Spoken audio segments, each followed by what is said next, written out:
Yo te hago una primera pregunta. Bueno, ¿cuál es lo que te iba a preguntar?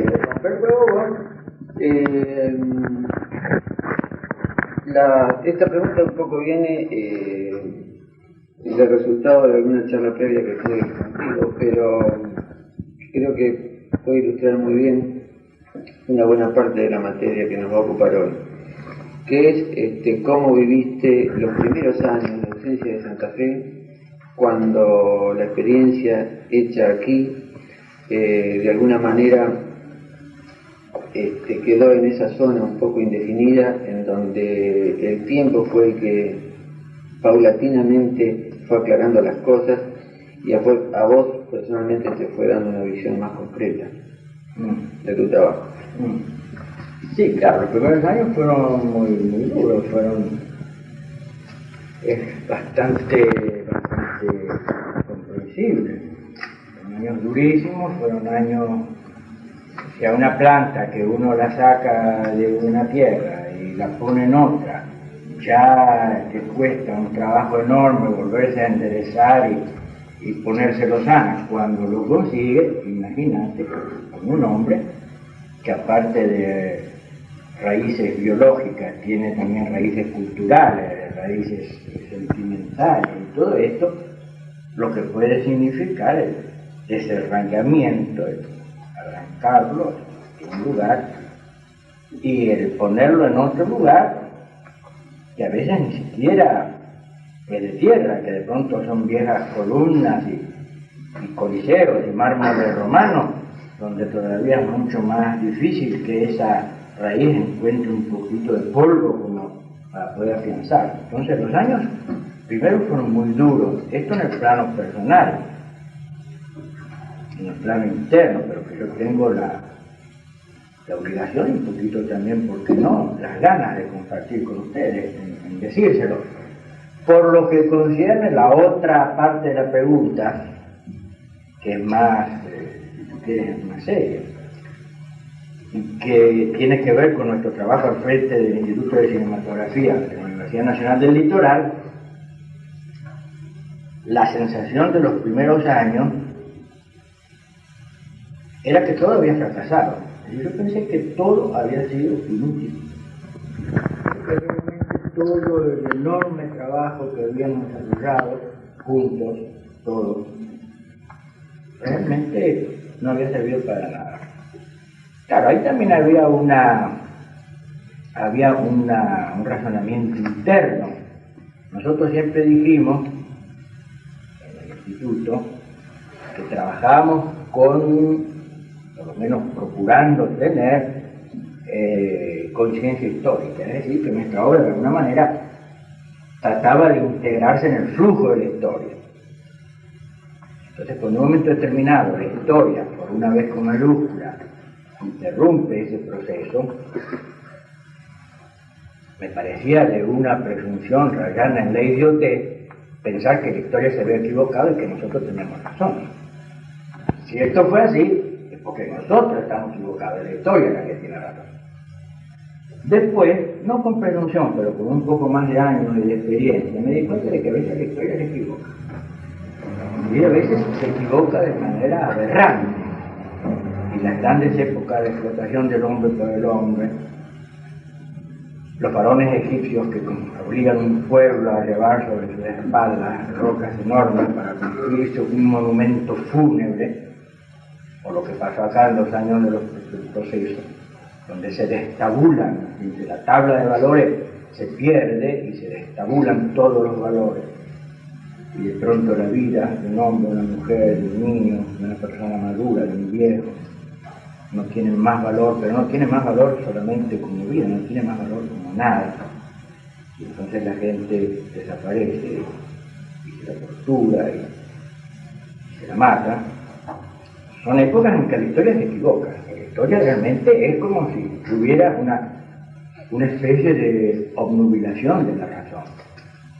De ahí la importancia que los hombres que quieran estar en la historia, en lo posible, tengan su idea lo más clara posible para contrarrestarse a ello. Que es el momento actual que estamos viviendo, por eso es tan importante.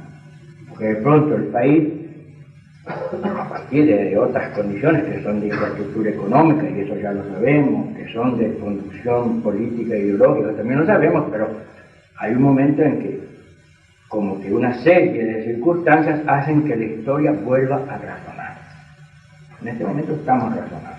Bueno, volviendo atrás, en aquel momento yo pensé de que realmente la historia tenía razón y nosotros estábamos equivocados. Pero después de 4 o 5 años, que fueron muy duros, años de soledad, años de volver a pensar todo, empezaron a venir como señales, pequeñas señales, primero de manera muy tímida, después de manera cada vez más evidente, de que algunas de las cosas por las cuales todo el grupo de compañeros, todo el equipo que nació con el Instituto de Cinematografía y que después tuvo la responsabilidad de llevarlo adelante, toda una serie de puntos de vista, de propuestas, de planteos, que yo pensé que se habían frustrado aquí en Santa Fe. La verdad es que no se habían frustrado, se habían solamente interrumpido, que era una palabra de tiempo. Porque lo que en ese momento aquí no se podía seguir haciendo más, en el momento terminado no se pudo seguir haciendo más, inclusive desde el punto de vista físico, porque según me cuentan, vinieron anoche 2 grandes camiones con unas telas verdes, unos encerados verdes, y se llevaron lo poco que quedaba de nuestro instituto. Lo que no se pudo seguir haciendo acá, a lo largo del ancho de América Latina, se hacía. Y se hacía cada vez con más convicción, se hacía cada vez con más fuerza, se hacía cada vez con más importancia. Y la verdad es que ahí, claro, lo que pudo parecer la frustración de Santa Fe, y que hoy yo ya no la llamo así, la llamo interrupción, fue en cambio la continuidad de un movimiento con dimensión latinoamericana, que se llama Nuevo Cine Latinoamericano. Entonces, esto me obligó a rever toda esta posición, me obligó a pensar nuestra historia, que más o menos estaba en los orígenes también del instituto, pero se aclaró en la vivencia. Me obligó, digo, a pensar toda esta historia en términos santafesinos, sí, en términos argentinos también, pero sobre todo en términos latinoamericanos y tercermundistas. O sea que realmente la compensación vino por una expansión de la conciencia, no por una reducción. Vino en el momento en el que la realidad me demostró que lo que se había perdido en Santa Fe nos venía encontrado o al encuentro con creces desde un horizonte latinoamericano, de la patria grande latinoamericana. Y en ese momento sí empezó a crecer realmente una forma de optimismo, si ustedes me aceptan la palabra, que ya no era más el viejo optimismo de los años 50, una especie de entusiasmo loco y desbordado por las cosas, sino un optimismo reflexivo. Ese es en todo caso el cambio. Es decir, entender en palabras muy pobres que no obstante todo, la vida es más fuerte que la muerte. Y que no obstante todos los procesos, no obstante todas las contradicciones, no obstante todos los momentos de desfallecimiento personal e histórico, la vida quiere vivir. Es una verdad así, elemental, simplísima.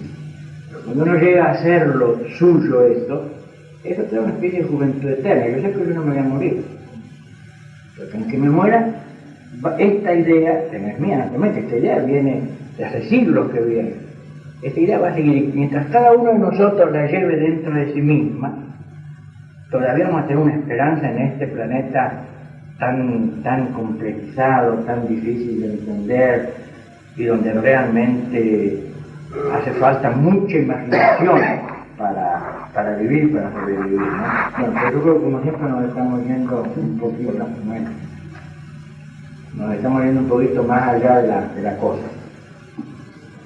Juan Carlos, a mí me gustaría, que para los que no vivimos esa experiencia, y sabiendo lo que cuesta iniciar algo, sobre todo de esa envergadura, que nos cuente un poco cómo empezó todo el proceso del instituto, un poquito brevemente, por supuesto, sí, la historia de esta idea loca que supongo tiene que haber sido en aquella época, como lo sería querer formar ahora el instituto, ¿no?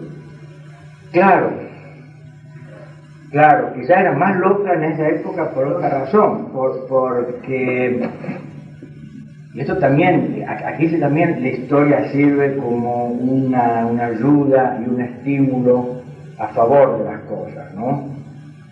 Porque cuando uno habla así del pasado y de la historia, aunque creo que entre nosotros no tengo necesidad de decirlo, pero por la duda, es obvio que uno no habla en términos nostálgicos o melancólicos, ¿no? No esa cosa de en mis tiempos, como dicen los viejos, bueno, yo detestaba cuando no era viejo, ¿no? En mis tiempos era mejor, era más lindo. Yo no creo en eso, yo creo que el tiempo más lindo, entre comillas, es el tiempo en el que estamos viviendo, aun cuando a veces sea terrible, ¿no? Es otra cosa.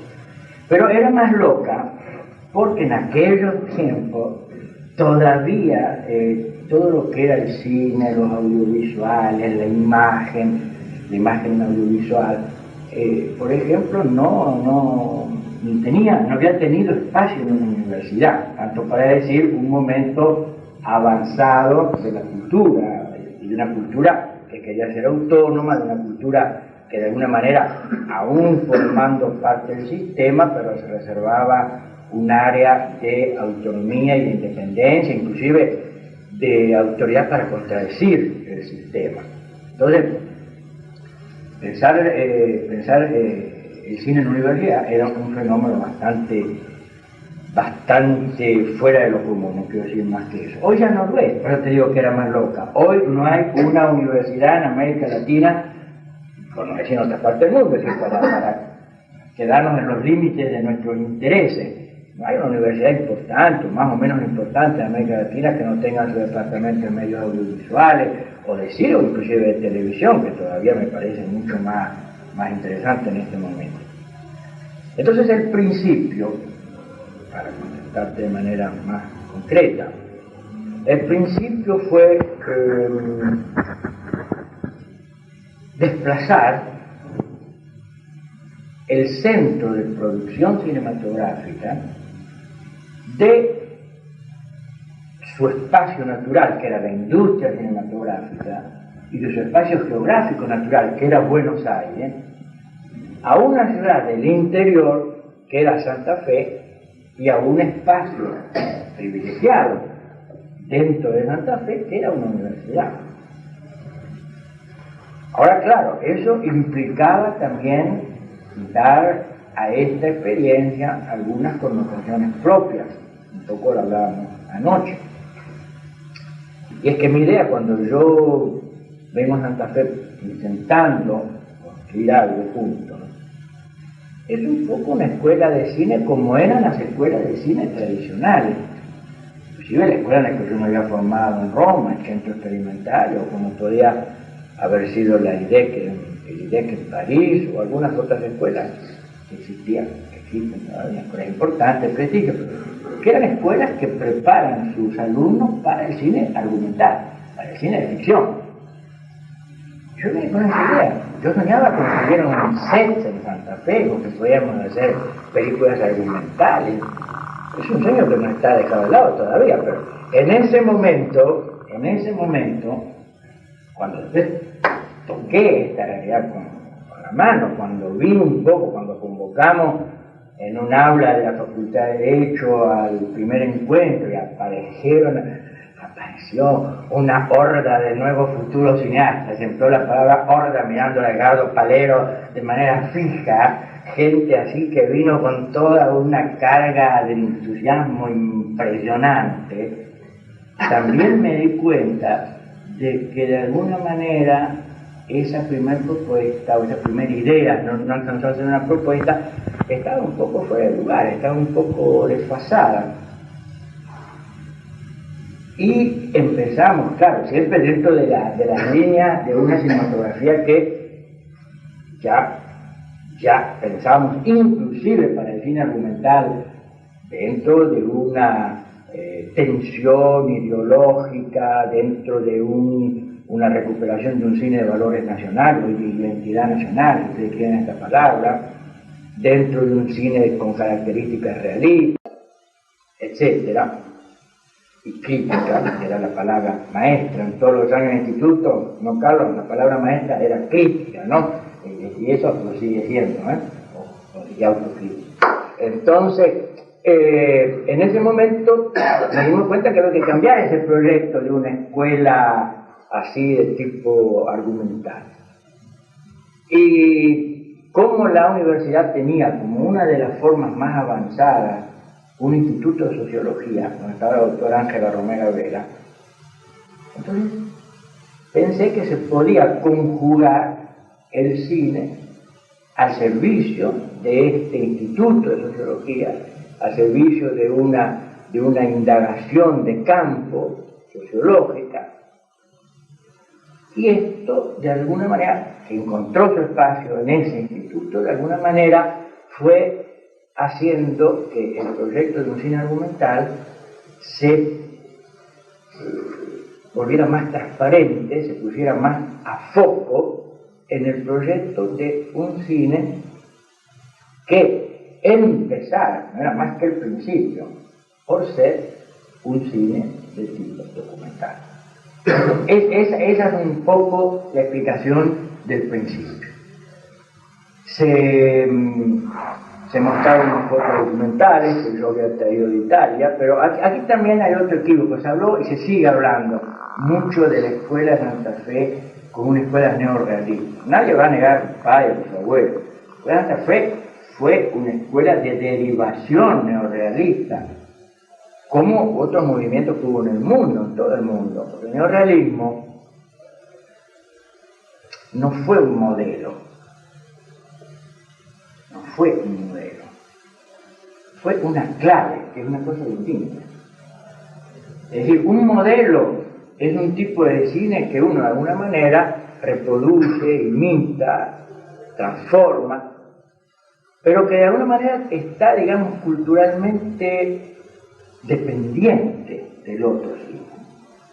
El modelo implica la dependencia, es un concepto que nosotros manejamos en el plano económico y en el plano político, pero que también, ¿por qué no? Vamos a manejar en el plano estético, en el plano lingüístico y en el plano artístico. Se trata de separar. Entonces, el modelo genera dependencia. El neorrealismo fue importante porque no fue un modelo para quienes lo entendimos en la manera en que los neorrealistas propusieron su cinematografía. Fue una clave para interpretar la realidad. Y por eso el neorrealismo, a diferencia del otro movimiento, la Nouvelle Vague, un movimiento que yo respeto muchísimo, me parece una cosa importantísima, pero que cuando generó epígonos, generó imitadores, generó copias. El neorrealismo, en cambio, que era una clave, cuando de pronto genera en la India, por ejemplo, una película como Pater Panchali, Sajid Rai, o cuando genera en los Estados Unidos una película como aquella película de Delberman, El hombre de la casa de prendas o imperio, está dando dos películas. La primera una película hindú, realmente hindú. La segunda una película norteamericana, un cierto tipo de cine norteamericano, independiente, etc., que responden a las características culturales de cada uno de los dos países y que ya con la cultura italiana, vamos a decir, con las películas, no tiene nada que ver en lo profundo. No tiene nada que ver. Bueno, para no alargarnos demasiado sobre esto, con el Instituto de Cinematografía pasó lo mismo. Nosotros, el neorrealismo, damos una clave, pero esa clave la aplicamos a nuestra realidad. Y por eso, de alguna manera, con todos los límites, con todos los defectos, con todas las contradicciones que hemos podido tener, Pero el instituto fue uno de los primeros momentos de la búsqueda, de un cine nacional con conciencia crítica, que inclusive también apoyó, ayudó, motivó a otra cinematografía latinoamericana. Porque en aquel famoso librito que escribimos cuando ya no fueron prácticamente al instituto, porque yo renuncié por circunstancias adelantales, que pensé que era la única manera de poder hacer que la cosa se salvara un tiempo. El subtítulo de ese libro, que es la Escuela Documental de Santa Fe, dice bastante explícitamente lo que eran nuestras intenciones. Una experiencia piloto, o sea, que daba ya también los límites de la cosa. Experiencia piloto quiere decir algo que se hace para verificar su grado de verdad y eficacia o no. Experiencia piloto. Vamos a avanzar una experiencia, vamos a proponer algo, vamos a ver cuál es la respuesta que da el medio. Una experiencia piloto contra el subdesarrollo cinematográfico, y esto no creo que necesite excesiva explicación, en América Latina. O sea que estaba colocada ya desde el vamos la dimensión latinoamericana. Y si mal no me acuerdo, cuando nosotros trabajábamos ya en Tire 10, más de una vez hablábamos de aquel chiquilín santafesino, argentino, latinoamericano, que formaba parte de esta preocupación de fondo, de las preocupaciones de fondo del instituto. Cuando toda esa muchachada, y todo esto, mirá, ¿a dónde fui a parar? Pero todo esto era porque los fotodocumentales tampoco fueron una aplicación, digamos, mimética, una copia de los italianos, en este sentido, si ves desde el punto de vista metodológico. Porque los italianos llegaron a los fotodocumentales, que eran fotos y encuestas, sobre un aspecto de la realidad social italiana, cuando se estaba asfixiando ya en el último periodo del neorrealismo, cuando el neorrealismo estaba terminando y cuando ya no podían hacer sus películas. Entonces, como no podían hacer las películas y tenían material recopilado y trabajado, encontraron la solución de publicar esta foto y esta encuesta en una revista que se llamaba Cinema Nuovo. O sea, era la última manera de poder, a través de una foto y un epígrafe en una revista, comunicar una propuesta. Para nosotros fue al revés. Para nosotros fue el principio de una experiencia. O sea que también metodológicamente hay una diferencia en ese aspecto. Hay una afinidad, hay una parentela, pero hay una utilización específica de la metodología en función de una experiencia que estaban haciendo aquí en Santa Fe en los años 56. Claro, los movimientos se demuestran dando, sobre la marcha aprendimos muchas cosas, así como de pronto hicimos esta especie de salto de eje, ¿no? Como se dice, como en el cual saltamos el eje de cámara de un cine argumental a un cine documental, también en lo documental, sobre la marcha, fuimos afinando nuestra concepción del documental. Comentábamos también anoche, cuando yo llegué en los años 56 acá, la muchachada, la gente en general, pero no solamente acá, era en todas partes. Hablaba indistintamente de documental. Ya si vamos a hacer después lo mismo decían, un noticiero, ya sí, porque el noticiero, o de pronto tenían un cortometraje, identificaban la palabra cortometraje, por ejemplo, por decir documental decían cortometraje. Entonces ahí hubo que hacer inclusive un trabajo muy simple, muy elemental de precisación terminológica, de terminología. En cuanto tú puedes tener un cortometraje que no sea documental, que sea argumental, esto es tan obvio, ¿no?, que casi da vergüenza de decir, pero en esos momentos no. Y entonces se empezó, ¿no es cierto?, a hacer un trabajo en profundidad en aclarar lo que era realmente un documental. Pues ahí hablábamos de la elaboración recreativa de la realidad, ahí se trajo en causa a Grierson, que era el gran maestro del documentalismo inglés, ahí se habló de Sabatini, ahí se transmitieron las enseñanzas de los maestros del género que ya habían desarrollado en parte su elaboración. Y Santa Fe hizo su propia elaboración, porque el documental lo desarrolló, repito, en las líneas de lo que el manifiesto de Pillería, la noche que tenemos Pillería, acompañamos con un manifiesto, y de lo que en aquel manifiesto de una manera, digamos, se levantaba como bandera del instituto, que era una cinematografía nacional, realista y crítica. Esas eran las tres instancias con las cuales nosotros luchamos. Pero cuando hicimos Los Inundados agregamos y popular, porque el género argumental nos daba la posibilidad de otra apertura.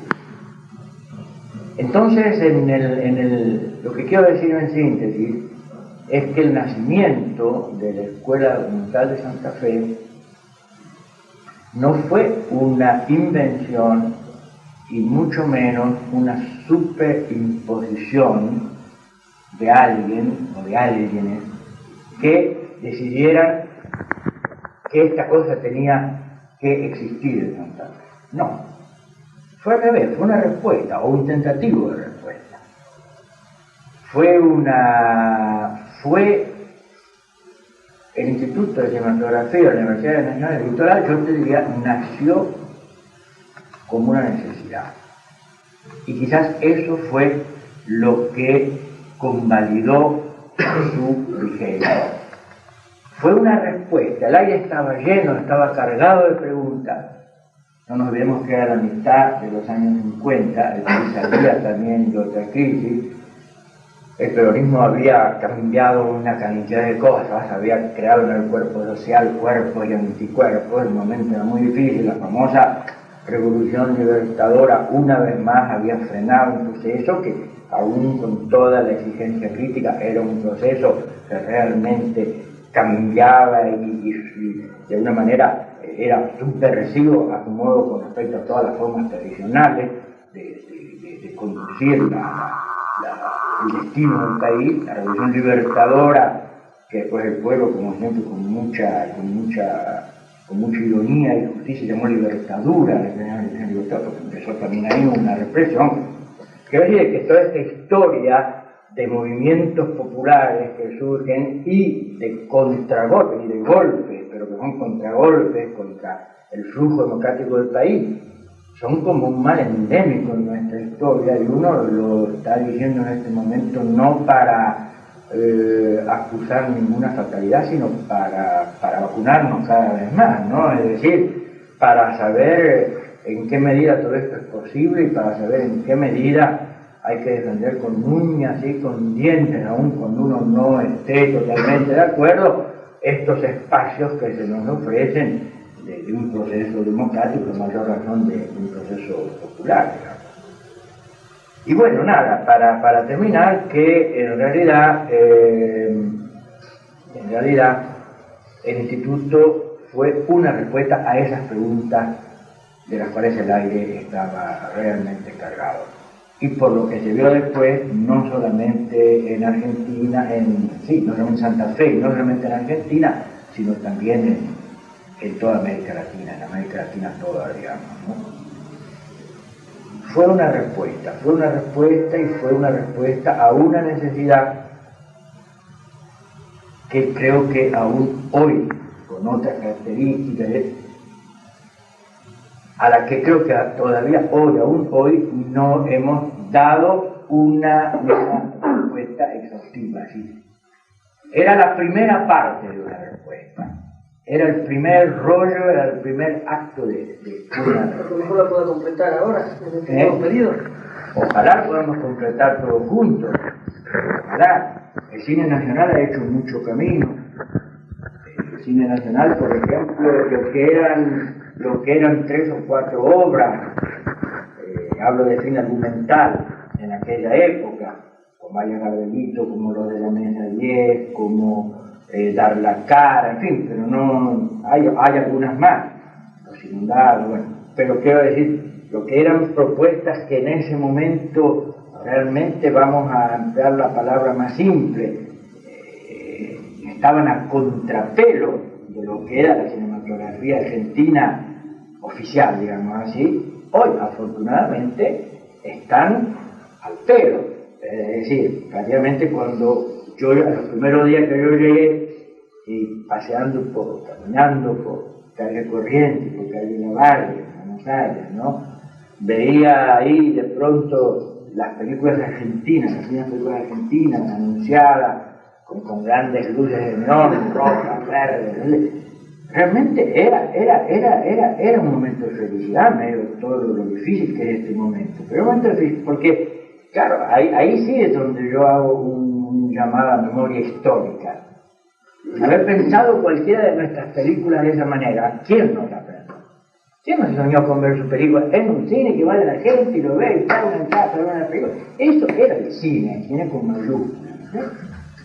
Y sin embargo, eso fue muy difícil y prácticamente cuando pudimos conseguirlo, conseguimos con tantas dificultades y retraseos que la pequeña felicidad que podía darte estaba como postergada por todos los problemas enormes que cada una de estas películas generaba.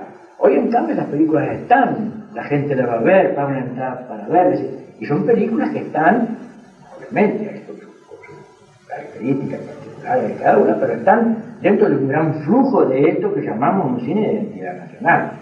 Entonces, en ese sentido, el cine ha dado realmente un paso adelante grande, e inclusive yo me permito decirles que esto se hace evidente por el proceso democrático, pero ya en los últimos años de la pesadilla había películas que estaban apuntando para esa cosa, películas que de alguna manera no se plegaban, digamos, al conformismo y no se plegaban a la terribilidad de todo lo que es. Las películas de alguna manera uno sentía que que intentaban decir algo metafóricamente, como ustedes quieran, pero que como Tiempo de Revancha, como la isla, que intentaban decir cosas que un pueblo que vive también de mucho sobreentendido, y nuestro pueblo mucho más que otros, ¿no? La ironía, ciertas cosas que nosotros tenemos implican el sobreentendido social, a través de las películas estaba entendiendo mucho más de lo que la película decía en su fachada, en su primera lectura, si quieren una explicación o una acotación más técnica.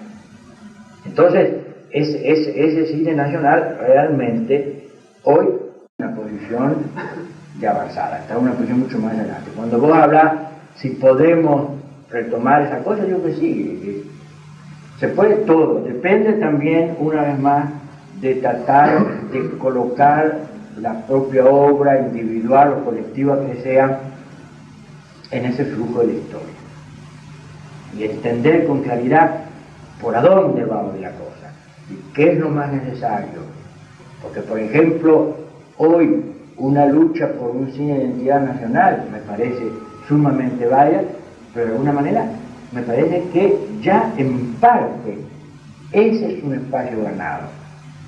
Entonces creo que hay que empezar a pensar también en otros frentes para dar esa lucha. El primero que se me ocurre, porque es el más, históricamente es el más consecuente, es un frente latinoamericano. Es decir, aquí ya la identidad nacional en los últimos años, y de esto hay pruebas, es decir, hay películas pasando por el eje de identidad nacional, hay dos momentos, hay dos polos importantísimos que son el polo de identidad regional. Y acá sí, imagínense la propuesta, obviamente sin chauvinismo, que sería lo peor que podría pasar, ¿no? Pero la propuesta de un cine regional, de cinematografía regional, podría ser importantísima para una ciudad y para una provincia y para una zona como Santa Fe y el Litoral, que tiene el antecedente de una escuela de cine como la que tuvo la universidad. Por el otro lado, el otro polo es el polo de identidad continental. Entonces, por el medio el polo de identidad nacional, o el eje de identidad nacional, pero como polos de este eje, por un lado está lo regional y por otro lado está lo continental. Por un lado está la visión del metro cuadrado de tierra que nos ven hacer y por otro lado está el horizonte de la patria grande latinoamericana.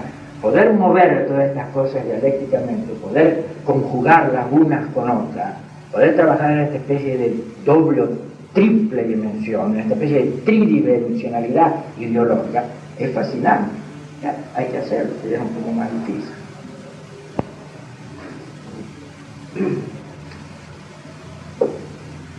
Bueno, Bueno, esa sería otra pregunta que más que mía es un poco una suerte de juntar varios interrogantes que uno ve o siente más o menos, ¿no?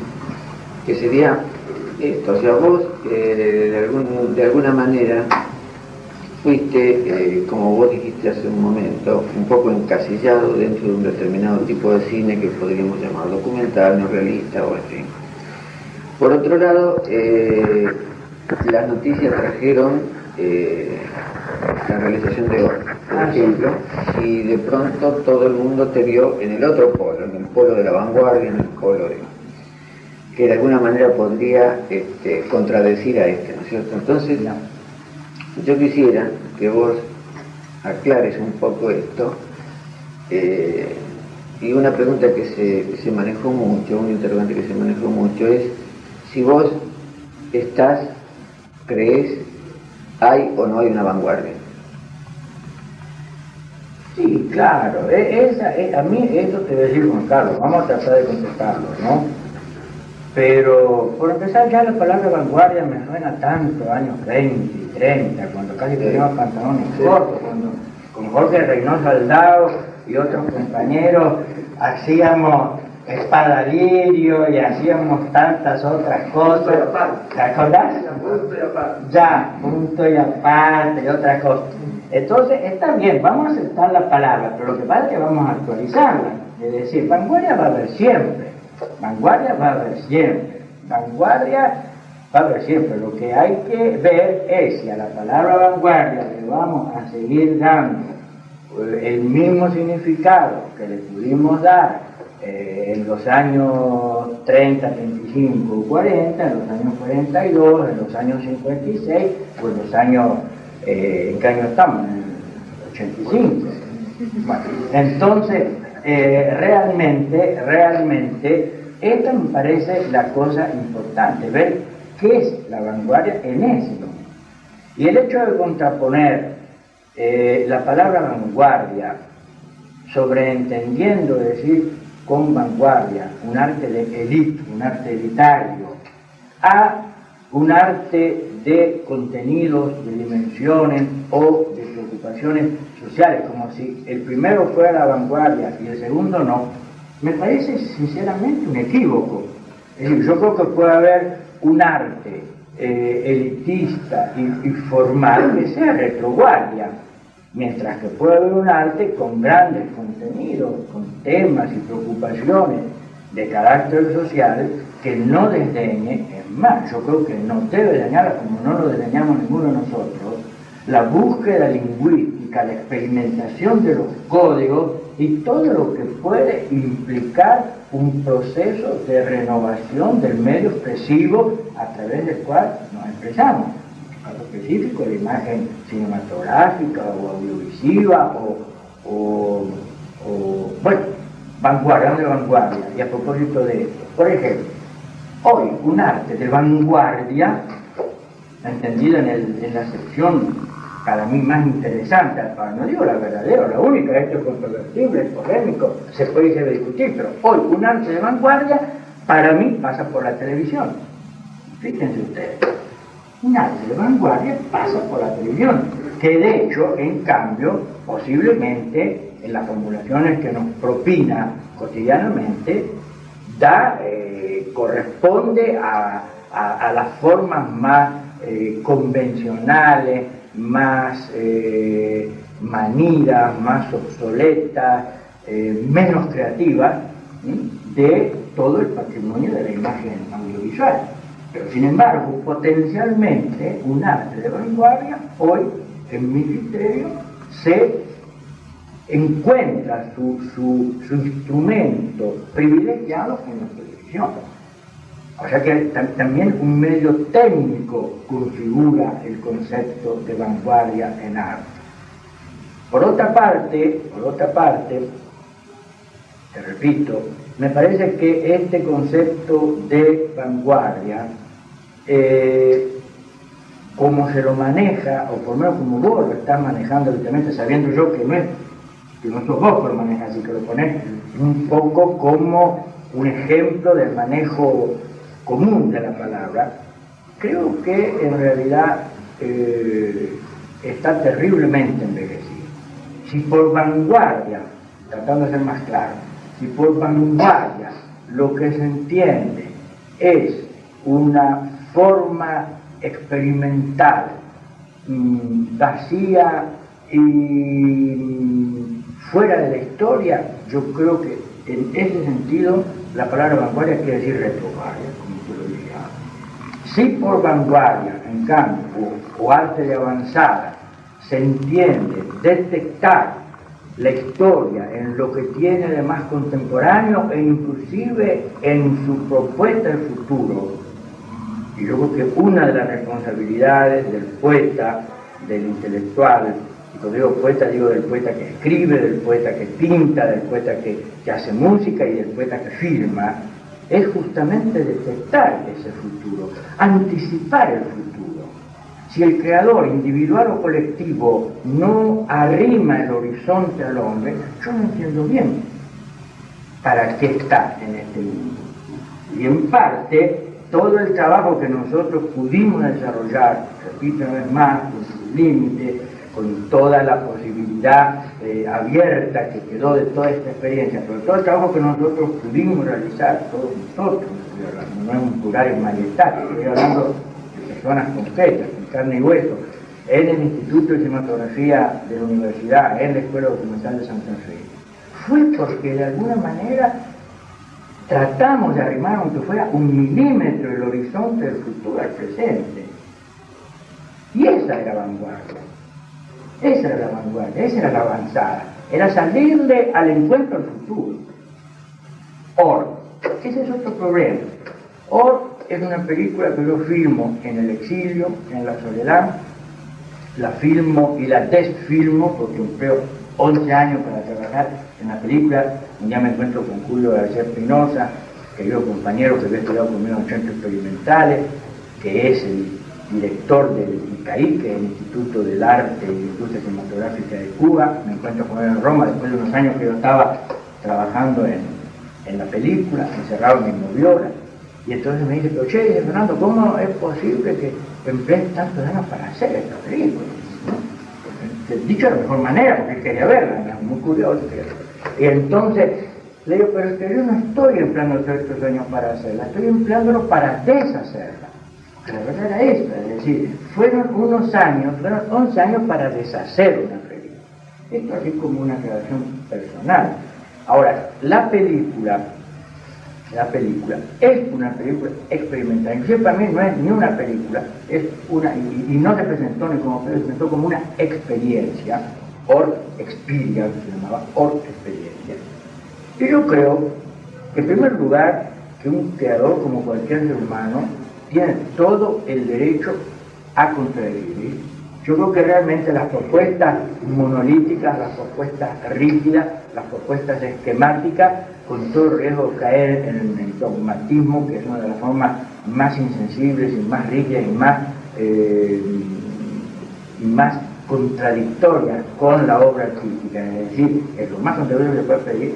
Yo creo que son formas que realmente todos nosotros, aunque más no sea por un ejercicio mental, tenemos el derecho que conceder, a veces hasta la obligación, el tener el derecho de contradecirse. Claro, hay que ver en lo que uno se contradice, hay que ver en qué términos se está contradiciendo, hay que ver en qué línea y en qué propuesta. Yo aquí estoy hablando de la contradicción como términos existenciales, como términos de vivencia, como términos de indagación de una realidad, y en ese sentido yo sostengo no solo que Orff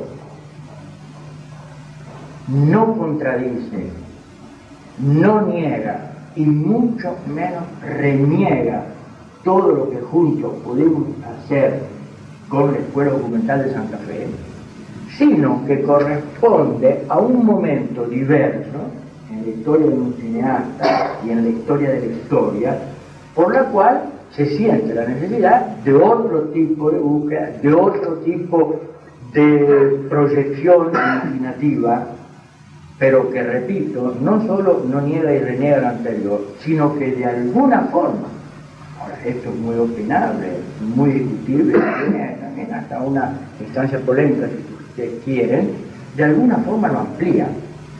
De alguna forma lo amplía. Es decir, alguna vez tratando de hacer entender este concepto, que sobre todo no es que sea difícil explicarlo, pero mi satisfacción de mi Or, es que finalmente había hecho una película que no se podía contar. Finalmente había hecho una película que yo no puedo contar. Para saber lo que es eso, ustedes tienen que verla y escucharla.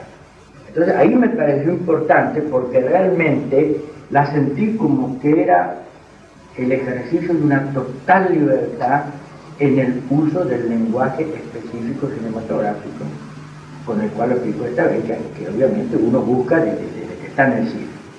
Pero y por eso yo, todo esto tendría mucho más sentido y sería mucho más fácil viendo y sintiendo por parte de ustedes si hubiéramos visto la película.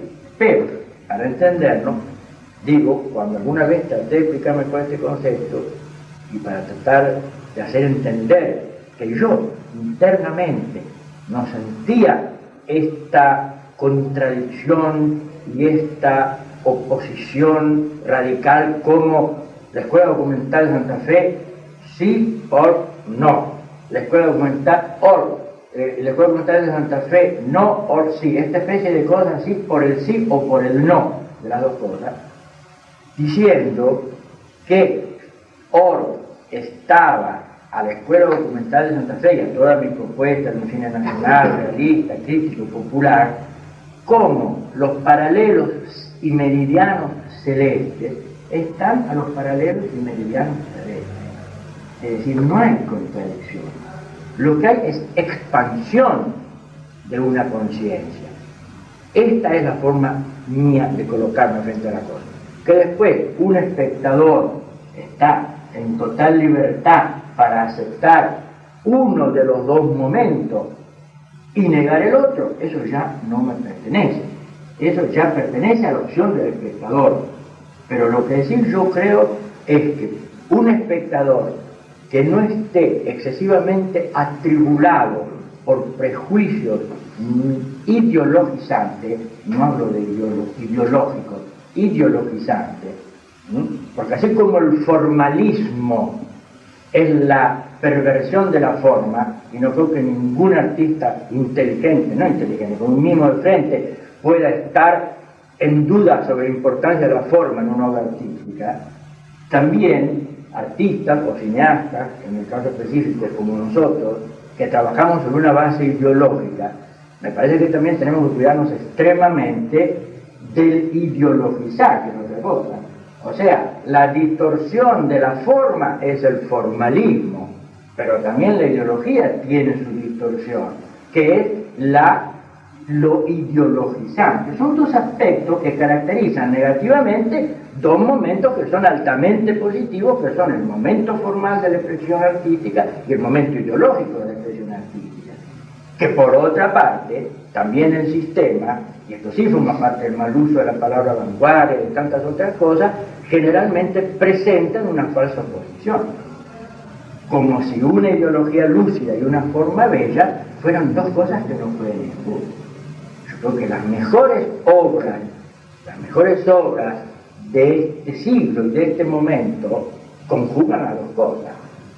Si uno piensa, vamos a poner un cineasta para salir un poco de nosotros mismos, si uno piensa en un cineasta como Buñuel, por ejemplo, díganme ustedes, explíquenme ustedes dónde termina la lucidez ideológica y dónde empieza la belleza de la propuesta expresiva y formal de Buñuel.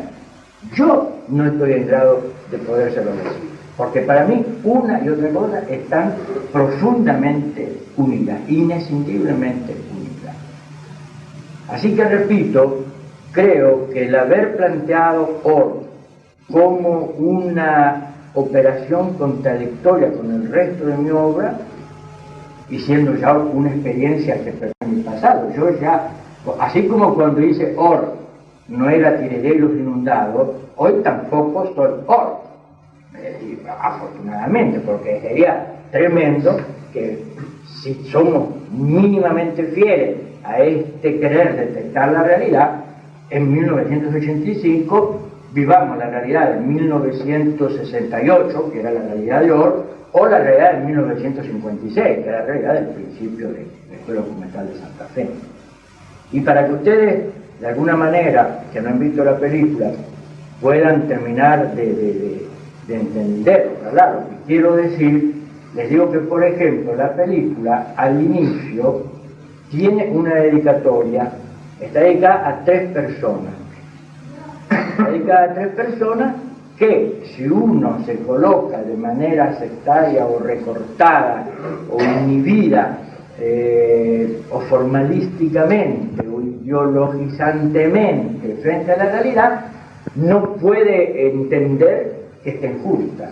Y sin embargo, en mi tentativa, no digo más que eso, en mi propuesta, la película está dedicada a Méliès, está dedicada al Che Guevara y está dedicada a Wilhelm Reich, este científico, psiquiatra, psicólogo, psicoanalista de la escuela freudiana, que viene después de Jung, que viene después de Adler, y que trae su propuesta del orgón, que es la propuesta de la energía orgástica, es decir, el orgasmo como energía psíquica fundamental a través de la cual el hombre, la mujer, la criatura humana libera su capacidad creativa. Pues haber puesto Méliès, Che Guevara y Reich, si uno lo mira desde un punto de vista digamos, parcial, solamente desde un punto de vista, puede parecer contradictorio. Si uno intenta abarcar la aventura de esta tridimensionalidad ideológica y estética de la cual hablaba antes, dejan de ser contradictorios, como dejan de ser contradictorios el aceite y el vinagre en una buena ensalada, para arrimarnos un poco a la hora en la que estamos. Bueno, si no hay más preguntas. Yo quisiera hacer una preguntita. Bueno. Breve. Sería interesante, mucha gente que me interesa, por ejemplo, que Fernando Luego me dé una opinión en base a la experiencia que ha recogido, no solamente en Santa Fe, sino también en su andanza, digamos, por distintos países, y a partir de eso, cómo visualiza, ¿no es cierto?, en este momento la importancia que pueden tener o no los centros de producción, centros regionales, en el caso de nuestro país, y el papel de las escuelas de cine. O sea, cómo se puede, qué nos puede aportar, ¿cierto?, a partir de la experiencia vivida acá, claro, en el instituto, y aparte relacionándola con otras experiencias, otras escuelas, y siempre teniendo como pisando la tierra, ¿cierto?, viendo teniendo en cuenta nuestra realidad, ¿cierto? Bueno, lo que sí, mirá, yo quiero decirte sobre todo la primera respuesta que me estimula tu pregunta es la de la carencia.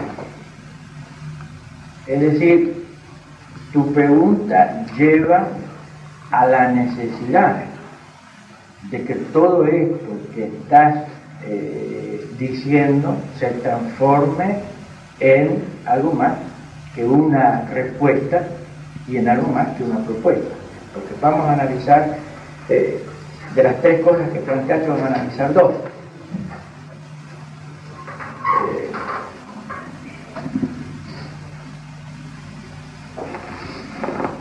Las escuelas.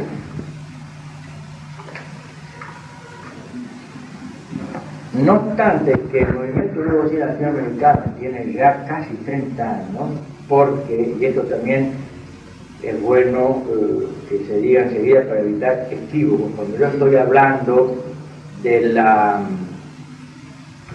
que la experiencia nuestra de la Escuela Documental de Santa Fe en los últimos años la he vivido con más claridad, en el sentido de que no es una frustración sino una interrupción.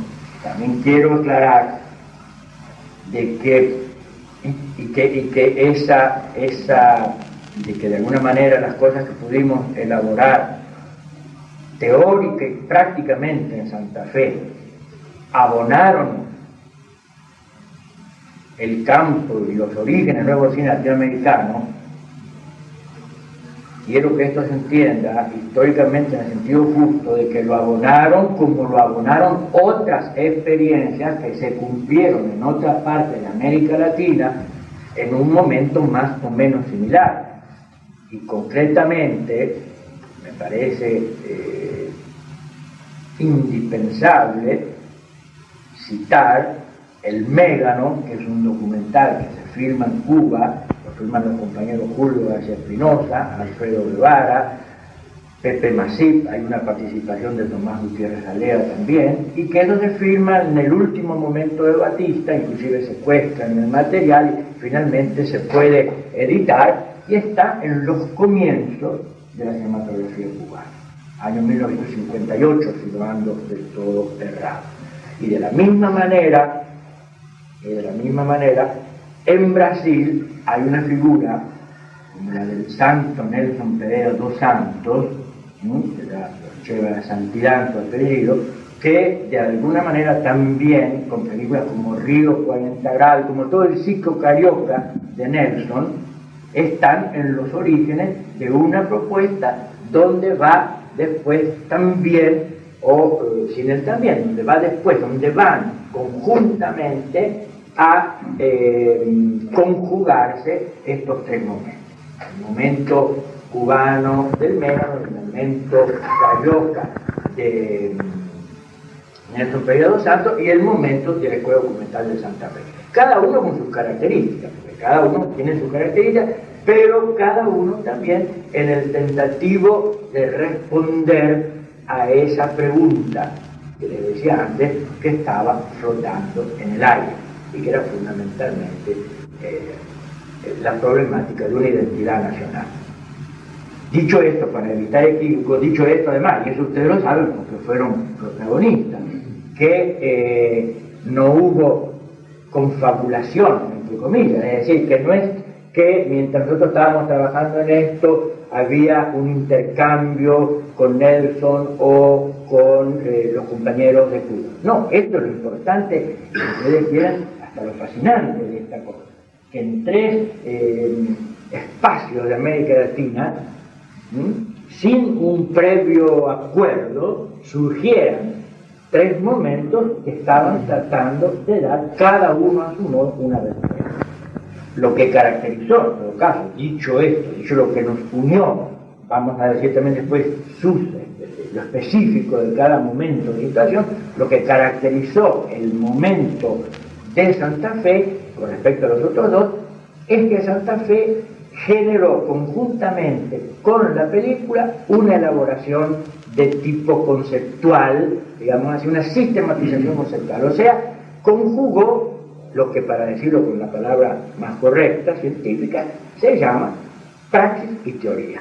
Es decir, eso sí fue un momento que caracterizó nuestro trabajo y que queda en las películas, en las elaboraciones teóricas, en las cosas que se escribieron y sobre todo, y ahí voy a entrar ya a la segundo planteo, en la formulación, en la estructuración de una escuela. Ese fue el momento que connota nuestra experiencia como con sus características específicas. Una escuela que es la que hace, que yo puedo venir diciendo desde hace, repito, más de 25 años, que Tire no es un film mío, y eso ustedes lo escucharán en cuantas entrevistas hechas por el mundo, de unos programas que se hicieron para la televisión inglesa, otros para la francesa, para la mexicana, en artículos publicados, ya no sé cuántas publicaciones, desde China a los Estados Unidos, pasando por Angola y Mozambique, de que Tire 10 no es una película mía, que Tire 10 es la película de un equipo, Tire 10 es la película de un equipo, realmente, o sea, es una película colectiva, y que Tire 10 es un film escuela. Esto es lo que a mí me permitió, y me permite, me va a permitir, mientras tenga todavía uso de razón, seguir diciendo esto, porque efectivamente la estructuración de esta propuesta práctica y teórica en un cuerpo orgánico, se hizo a través de una escuela. La carencia. Lamentablemente no tenemos todavía en América Latina una escuela capaz de dar una respuesta a las exigencias de nuestra gente que se quieren formar en la imagen audiovisual, que todavía, en la mayor parte de los casos, tienen que seguir yéndose, por ejemplo, a Europa o a los países socialistas para aprender a hacer cine. Y eso sí, esa es una carencia enorme, porque con un movimiento como el nuestro, donde hay centenares de películas, millares ya de películas, donde hay centenares de realizadores, solamente realizadores mujeres, el nuevo cine latinoamericano es un ejemplo único con respecto a otras cinematografías. Italia tiene más o menos 2 directoras que América Latina, en un censo que hicimos hace 3 o 4 años en más, en un censo, sí, un poco adele, pero ya escribimos 50 y tantos nombres de mujeres que dirigen cine en el nuevo cine de América Latina. Bueno, digo, en este movimiento, con toda esta importancia numérica y cualitativa, no tenemos todavía una escuela de cine latinoamericana. Y esta es una carencia, y tenemos que decirla para que de alguna manera quien pueda lo subsane lo antes posible. Porque efectivamente, y esto también vos lo sabés muy bien, uno de los déficits fundamentales que nos impone el subdesarrollo, pero nosotros no aceptamos, porque una cosa es el subdesarrollo económico y otra cosa es el subdesarrollo mental. El subdesarrollo económico es un dato objetivo y está ahí, y no depende, digamos, es una imposición. Pero el subdesarrollo mental es una forma que depende solamente de nosotros aceptarlo o rechazarlo. No la aceptamos. La formación de cuadros técnicos y artísticos es una de las grandes responsabilidades, uno de los grandes desafíos con los cuales tenemos que hacer cuenta. Y esto vale para toda la organización de nuestra cultura, de nuestra ciencia, de nuestra técnica, y por lo tanto vale también para el cine. Por lo que concierne el tercer y último punto que vos planteabas, a partir de esto, de que yo que andaba dando vueltas por el mundo, sí, efectivamente, yo soy un santafesino volante.